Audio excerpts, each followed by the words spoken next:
ഭാരതത്തിൻ്റെയും സനാതനധർമ്മത്തിൻ്റെയും ശക്തി അമ്മമാരിൽ കൂടിയിരിക്കുന്നു. Sanatana Dharma പ്രഭാഷക professor Saritha Iyer പറഞ്ഞു. തൃപ്പയാർ ഹിന്ദു ഏകതാ സമ്മേളനത്തിൽ മുഖ്യപ്രഭാഷണം നടത്തുകയായിരുന്നു പ്രൊഫസർ സരിത അയ്യർ. മാർഗദർശക് മണ്ഡൽ സംസ്ഥാന ജനറൽ സെക്രട്ടറി ഉമ്പർനാട് സിദ്ധാശ്രമം മഠാധിപതി സ്വാമി സത് സ്വരൂപാനന്ദ സരസ്വതി ഉദ്ഘാടനം നടത്തി. രാമു ചേർത്തടത്ത് അധ്യക്ഷത വഹിച്ചു.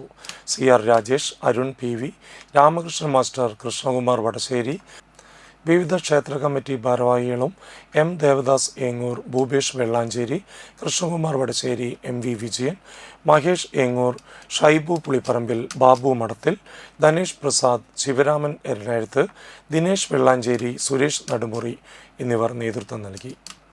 ബുക്കുകൾ, ഗ്രന്ഥങ്ങൾ ഈ 12 കാലഘട്ടങ്ങളിൽ 1912 24 വ്യാപകമായി പ്രസിദ്ധീകരിക്കപ്പെട്ടിരുന്നത്. അപ്പോൾ അറിയില്ലാഞ്ഞിട്ടല്ല, ഇതെല്ലാം വളരെ കൃത്യതയോടുകൂടി ഉണ്ട്.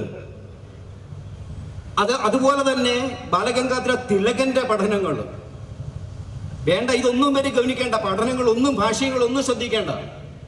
നമ്മുടെ ദേശത്ത് കൗടില്യന്റെ അർത്ഥശാസ്ത്രം ഉണ്ടായിരുന്നില്ലേ? ഈ അർത്ഥശാസ്ത്രത്തിന് വളരെ കൃത്യതയോടുകൂടി ദേശത്തിന്റെ ഭദ്രത എങ്ങനെയാണ് സാമ്പത്തിക വ്യവസ്ഥ ഉണ്ടാക്കുന്നത് എന്നത് വളരെ കൃത്യതയോടുകൂടി പറയുന്നുണ്ട് അർത്ഥശാസ്ത്രത്തിൽ.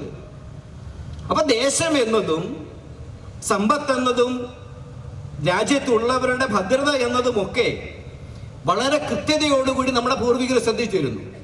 അതുകൊണ്ടാണ് നമ്മുടെ ദേശവാസികളിൽ നിന്ന് പിറന്ന നാടും പെറ്റമ്മയും സ്വർഗത്തേക്കാൾ മഹിമയുള്ളതാണ് എന്ന് നമ്മുടെ പൂർവികർ ചൊല്ലിക്കൊണ്ടിരുന്നത്.